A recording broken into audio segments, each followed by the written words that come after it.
Shalom, meus queridos irmãos, graça e paz, aleluia, bendito seja o nome do Senhor.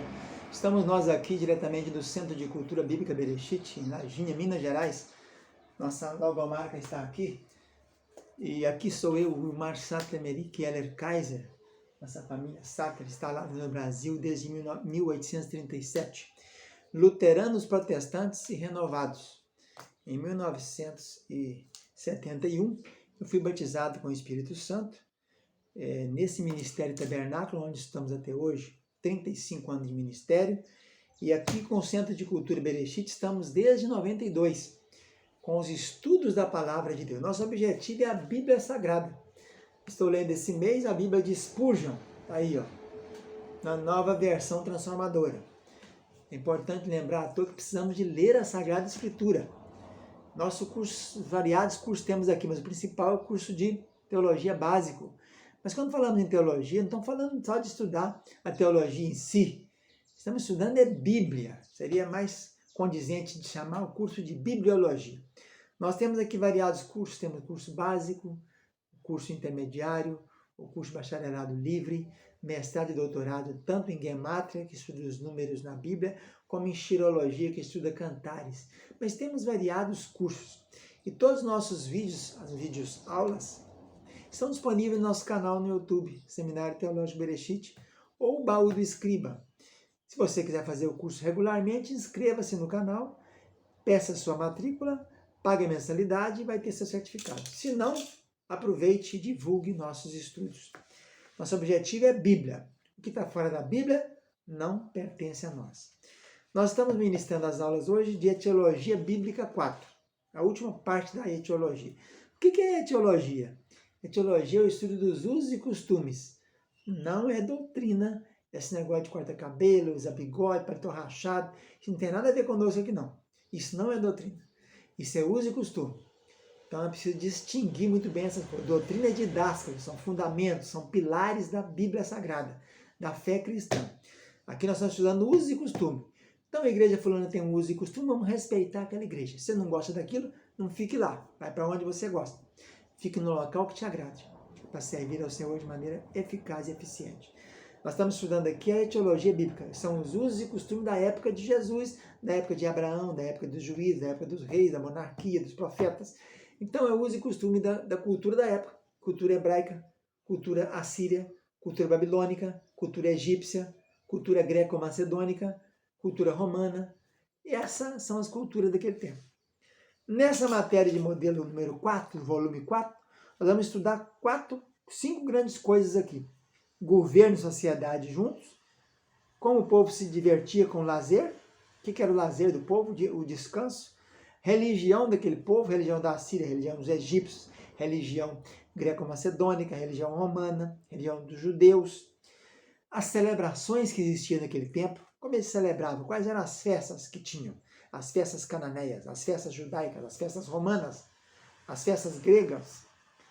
E, por fim, estudaremos o povo santo, que são os levitas, aquela tribo que foi separada para servir ao Senhor. Eles eram dedicados somente ao serviço santo. Então, esse será o nosso tema aqui na etiologia bíblica. O nosso livro texto, que é usado aqui no seminário, é o livro chamado Usos e Costumes dos Tempos Bíblicos, da editora CPAD. Ele tem todos esses usos e costumes dos tempos bíblicos.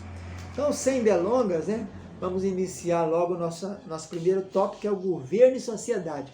Como é que era essa sociedade antigamente nos dias primitivos, nas primeiras eras? A sociedade primeiro era patriarcal, Havia o chefe do clã, Abraão era um patriarca, o pai dele, Terá, era um patriarca, Naor, Serug, De lá para cá, Adão, Sete, Enos, Cainã, Malalel, Jared, Enoque, Matusalém, Lameque, Noé, Sem, Arfaxade, Selá, Peleg, Serug, Naor, Terá, Abraão, Isaac, Jacó, os 12 patriarcas, e a descendência segue até Jesus. São 60 gerações de Adão até Jesus. Então, primeiro é a sociedade patriarcal, o patriarca que determinava tudo. Nas mãos dele ficava o poder total, o executivo, o legislativo e o judiciário. Ele decidia tudo. Depois nós temos a união dos clãs, quando há a saída do povo do Egito, né? Temos os 12 clãs e sobre eles um líder, Moisés. Depois dos clãs que Moisés já tinha, chegamos à Terra Prometida, nós temos outro líder que sucede Moisés, Josué. Continua os clãs com as tribos. E assim vai nos juízes, quando surgiu um juiz de uma tribo ou de outra, até chegar nos reinados com as monarquias. Depois da monarquia, com o fim da monarquia, temos então a dissolução do reino. No ano 722 cai o Reino do Norte. Depois, no ano 587, cai o Reino do Sul, que é Judá e 2 tribos. O Reino do Norte são 10 tribos.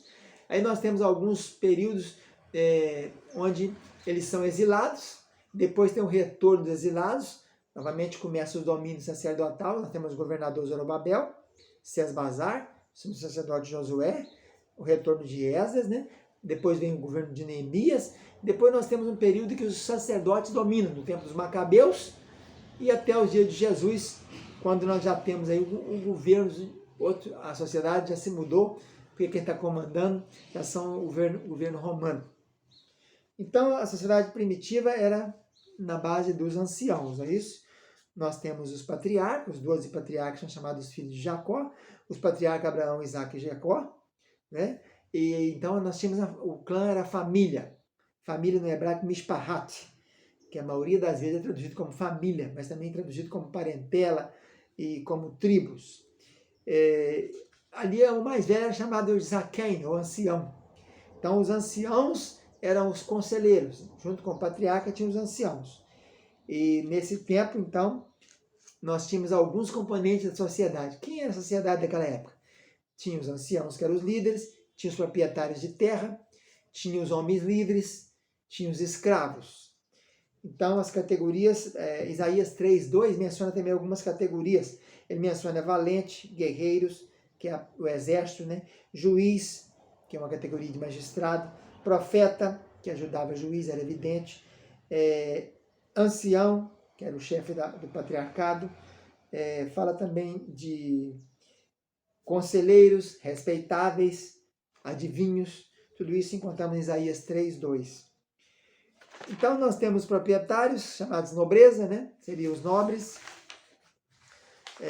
Temos o povo, de modo geral, que são os livres, né? Aqueles que é chamado em alguns lugares em Levítico 19:34 como natural da terra, para diferenciar dos estrangeiros, né? Os estrangeiros, no tempo de Salomão, chegaram a ser 153 mil. Foram os construtores do templo. No tempo do Novo Testamento é chamado gentios. Tinha os escravos, que eram aqueles que eram dominados pela nação judaica. Se também poderia haver alguns escravos judeus, quando a pessoa ficava pobre, perdia tudo, ele ia trabalhar então para um proprietário e haveria a liberdade dela, a alforria, então no ano do jubileu ou no ano sabático, 7 anos, ou no ano 50º. Depois foi agregado também uma categoria, nessas categorias aqui da sociedade judaica, chamada dos netineus.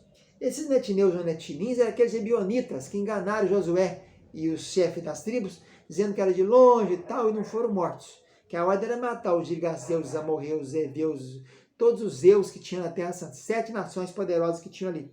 Mas esses heveus escaparam, eram os ebionitas. E eles se tornaram então servidores do templo. Eram tiradores de água e rachadores de lenha. Quando o tabernáculo foi colocado em Siló, e encerrou, não tinha mais maneira de ficar carregando o tabernáculo. Depois Davi fez uma tenda para trazer a arca e pôr em Jerusalém. Depois Salomão construiu o templo. Então eles se tornaram servidores do templo. Então havia essa categoria de levitas, órfãos, viúvas e estrangeiros, que são muito citados no Deuteronômio.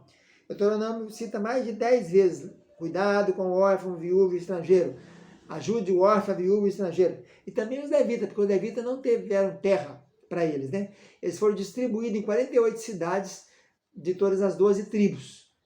Eles ficaram no meio dos povos. Eles viviam de quê? Dos dízimos que eram levados, que era o trabalho deles, porque eles serviam no templo, no serviço santo. Então, nós tínhamos essa categoria: ancião, proprietário rico, povo da terra, que eram os naturais, os estrangeiros, chamados de gentios no Novo Testamento, os escravos, que poderiam ser geralmente escravos de outras nações, mas os escravos judeus, eles eram libertos no 7º ou no 50º ano. E os netineus.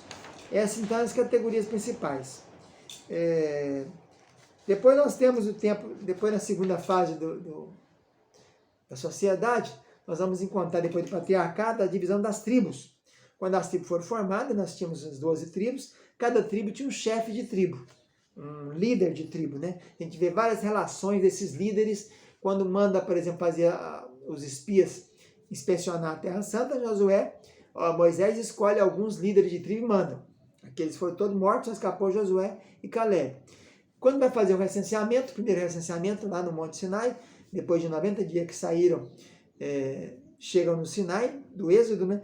Depois, no primeiro ano que eles estão ali, no início do segundo ano, é feito o recenseamento, quando dá 603.750. Depois é feito o segundo recenseamento já no 40º ano, já tem 601 mil só. Esses chefes de tribos sempre foram nominados e foram nomeados. Então eles eram os líderes dos clãs. E então nós chegamos nesse ponto de liderança das tribos e vamos ficando por aqui com a nossa primeira aula de etiologia, 4º capítulo. Fica na parte, tchau, tchau.